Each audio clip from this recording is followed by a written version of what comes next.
Hai, selamat datang kembali ke Fadli Channel. Nama saya Fadli. Dan pada video kali ini guys, saya nak share dengan korang fighter-fighter daripada UFC yang pernah bertanding dekat dalam sukan Olimpik. So, mereka ni mempunyai asas seni mempertahankan diri ataupun asas martial art yang sangat-sangat bagus sehingga mereka bertanding dekat dalam sukan Olimpik. Kemudian mereka transition masuk ke dalam UFC dan mereka perform dengan sangat-sangat bagus dekat dalam UFC. Jom. Untuk fighter yang pertama, siapa tak kenal dengan Ronda Rousey. So, Ronda Rousey sangat-sangat famous satu ketika dahulu di mana dia menang daripada satu perlawanan ke satu perlawanan tanpa kalah dengan favorite signature move dia iaitu armbar. Ronda Rousey sebenarnya pernah mewakili pasukan USA dalam sukan judo dan memenangi pingat gangsa dalam sukan judo di Olimpik pada tahun 2008. Masa tu dekat Olimpik Beijing. So no wonder lah bila dia masuk dekat UFC, dia boleh perform sangat bagus. Sebab asas judoka dia tu memang sangat-sangat high level sehingga kan beliau boleh memenangi pingat gangsa dekat dalam sukan Olimpik tu geng. Sukan Olimpik. Bukan sukan sekolah Ini sukan Olimpik. Bronze medal. Kekalahan pertama Ronda Rousey adalah bersama dengan Holly Holmes di mana dia kena knockout, kena sepak dekat kepala, dia knockout. Itu adalah kekalahan pertama selepas 6 kali mempertahankan kejuaraan bantamweight. Dan kekalahan kedua Ronda Rousey adalah bersama dengan Amanda Nunes di mana ketika itulah Ronda Rousey retired daripada UFC dan menyertai WWE. Pada masa yang sama juga, beliau aktif berlakon. So, banyaklah lakonan beliau. Salah satunya yang saya suka adalah Fast and Furious. So, dia ada banyak lagi lakonan. Dan sekarang, masih lagi aktif dekat dalam bidang lakonan.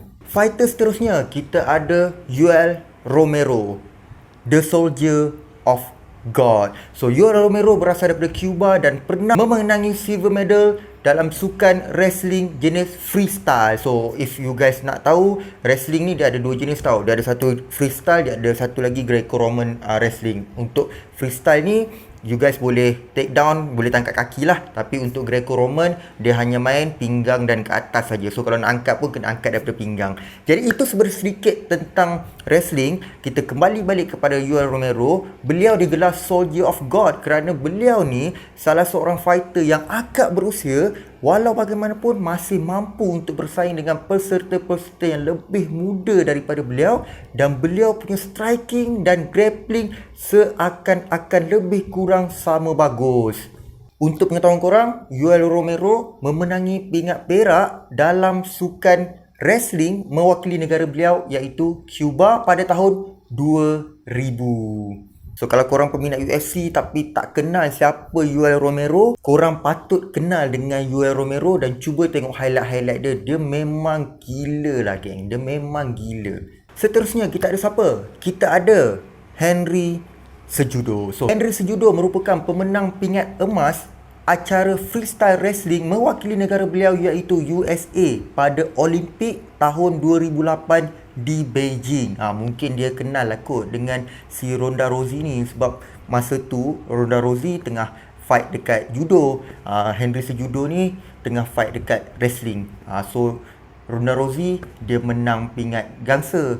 Henry Cejudo dia menang pingat emas. So bayangkan Henry Cejudo ni punyalah hebat dia ni. Dia menang dua kategori terus dekat dalam UFC iaitu flyweight dan juga bantamweight. So dua kategori untuk satu fighter ni, tak silap saya dalam UFC ada 4 orang saja.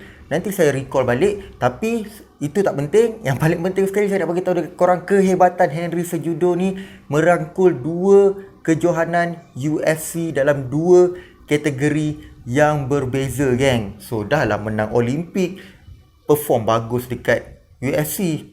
Mamat ni memang gila lah. So korang kena check it out. Dia punya fight, saya pasti korang mesti teruja. Siapa tidak kenal dengan Daniel Cormier? Dia ni adalah rakan baik kepada Khabib Nurmagomedov dan salah seorang coach Khabib dalam sukan wrestling juga. So diorang ni memang kamcing lah. Untuk pengetahuan korang, Daniel Cormier adalah 2 kali mewakili negara beliau iaitu USA dalam sukan Olimpik. Walaupun dia tidak memenangi pingat dekat dalam sukan Olimpik, namun performance dia dekat dalam UFC memang tak dapat disangkalkan lagi. Dia pun salah seorang di antara mereka yang memenangi 2 kategori iaitu light heavyweight dan heavyweight champion untuk UFC. So Daniel Cormier memang bukan calang-calang fighter. Dia telah membuktikan dengan menggunakan wrestling dia mampu pergi jauh dekat dalam sukan UFC, gang. So korang kena check it out. Dia lawan memang crazy. Fighter ni pun salah seorang fighter yang saya suka juga kalau kita letakkan grapplers sebagai senjata utama mereka. Okey lah, last but not least, saya nak sertakan juga nama dia ni. Walaupun performance dia dekat UFC kurang memberansangkan, tapi dia adalah champion dekat Bellator dan One Championship. Cuba korang teka siapa? Betul, Ben Askren. Alah, Ben Askren yang lawan boxing dengan siapa nama YouTuber tu? Jack Paul. Itulah yang main boxing macam main apa je tu kan. So itulah mamat tu, Ben Askren tu. Dia sebenarnya adalah USA team members untuk Olimpik tahun 2008 di Beijing. So walaupun dia tidak memenangi apa-apa pingat, tapi performance dia dekat Bellator dan One Championship sangat-sangat memberansangkan. Dia undefeated champion. Tapi bila dia masuk saja pada UFC, nampaknya performance dia agak merudum. Dia kalah dengan Masvidal dan dia kalah dengan grapplers yang paling hebat sekali bagi saya dekat UFC, Demian Maia. So walaupun Demian Maia ni seorang grapplers, tapi nampaknya Demian Maia ni lebih bagus striking daripada Ben Askren, dan itu menyebabkan kelebihan kepada Demian Maia, di mana Demian Maia memenangi perlawanan tersebut dengan RNC. So you guys kena check it out Ben Askren punya perlawanan. Walaupun saya kurang sikit, sorry peminat Ben Askren, walaupun saya kurang sikit berminat dengan Ben Askren, tapi kehebatan dia dalam wrestling tak dapat dinafikan lagi. Guys, ada ramai lagi fighter yang mulanya asal daripada Olimpik dan bertanding kepada sukan UFC ataupun MMA. Tapi dalam video ni saya cuma share 5 orang saja. Kalau korang ada tahu ataupun ada yang saya tertinggal, korang boleh tulis dekat ruangan komen dekat bawah ni. Mungkin saya akan buat research pasal orang tersebut dan saya akan buat video pasal orang tersebut. Kalau korang rasa video ni bermanfaat untuk korang, please consider subscribe dan tekan butang notification supaya setiap kali saya upload video baru, korang dapat notifikasi daripada pihak YouTube dan tak terlepas untuk menonton video-video terbaru daripada Fadli Channel.